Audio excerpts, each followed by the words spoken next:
छोटी सी बात और आपके ध्यान में लाना चाहता हूं। अभी थोड़े दिन पहले हमारे यहाँ बंबई पर अटैक हुआ, माफ करिए मुंबई पे अटैक हुआ और 200 लोग हमारे मार दिए पाकिस्तानी आतंकवादियों ने, और हमारे कुछ जांबाज पुलिस अधिकारी भी उसमें मारे गए 14, जिनके नाम आप सभी जानते हैं, हेमंत करकरे और सभी लोग।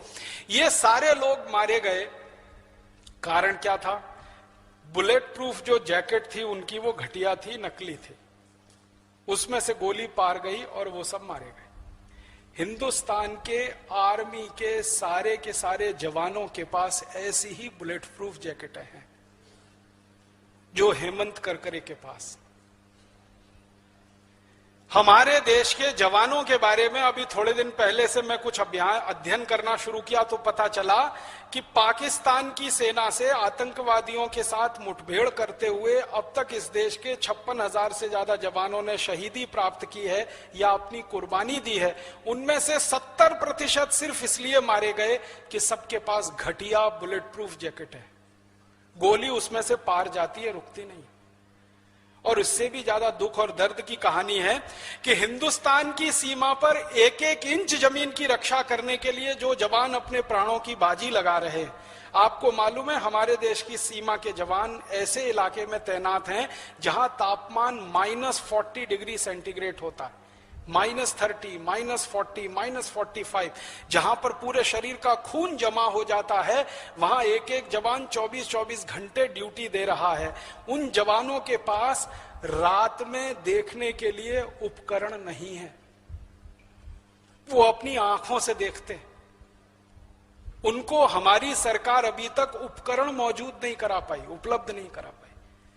और लड़ने के लिए उनके पास जो राइफलें हैं वो बाबा आदम के जमाने की है, 30 साल पुरानी, 40 साल पुरानी।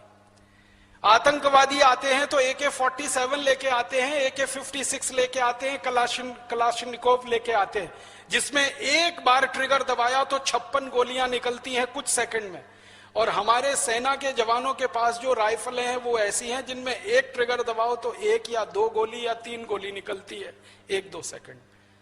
तो जवान ज्यादा हताहत होते हैं और आतंकवादी कम मारे जाते हैं।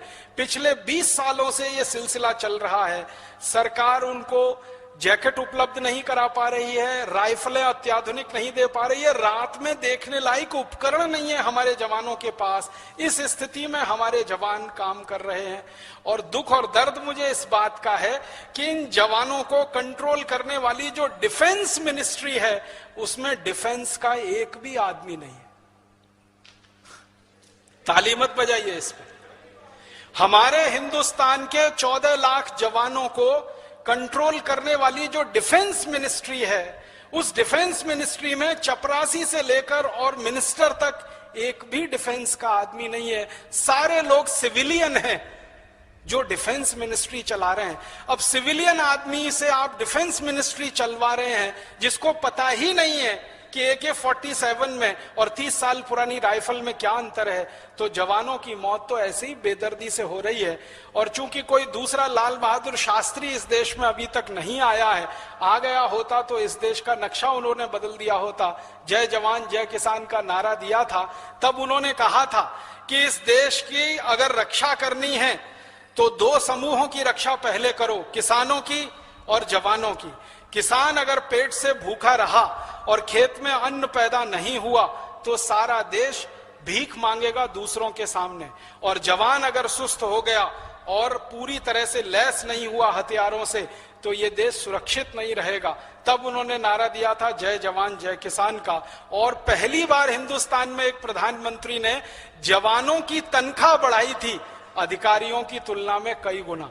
दोबारा कोई आया नहीं लाल बहादुर शास्त्री जैसा प्रधानमंत्री। जवानों के दुख दर्द पर किसी का ध्यान नहीं और देश की सुरक्षा पूरी तरह से खतरे में है। तो मेरा आप सब लोगों को बीच में ये सब बातें लाने का एक ही मकसद है कि क्या हम सब मिलकर इन छोटी छोटी बातों पर कुछ प्रयास करके, कुछ स्पेस अपना बड़ा करके, कुछ पब्लिक इंटरेस्ट पिटीशन लाके देश की सुरक्षा का मुद्दा उठाकर, देश के स्वाभिमान का मुद्दा उठाकर, देश की धन संपदा के लुटने का मुद्दा उठाकर पूरे देश में कोई ऐसी व्यवस्था ला सकते हैं जिसका उदाहरण मैंने मेरे व्याख्यान के शुरू में दिया कि आपके बीच में से एक भाई निकले MC मेहता और उन्होंने पूरी दिल्ली और देश के लिए नई दिशा दे दी। दूसरा कोई हमारे बीच में से ऐसा कोई एमसी मेहता निकले जो इन मुद्दों पर देश के लिए कोई नई दिशा दे सके, तो बहुत सार्थक होगा हम सबका भारत स्वाभिमान के साथ जुड़ना। इतना ही मैं आपसे कहना चाहता हूं, आपके ध्यान में ये सब बातें लाना है। और इनके अलावा भी बहुत सारी बातें हैं, कभी समय मिला तो वो भी शेयर करूंगा। लेकिन इन छोटी छोटी बातों पर कहीं 1, 2, 3, 10, 20, 50 समूह काम करना शुरू कर दें।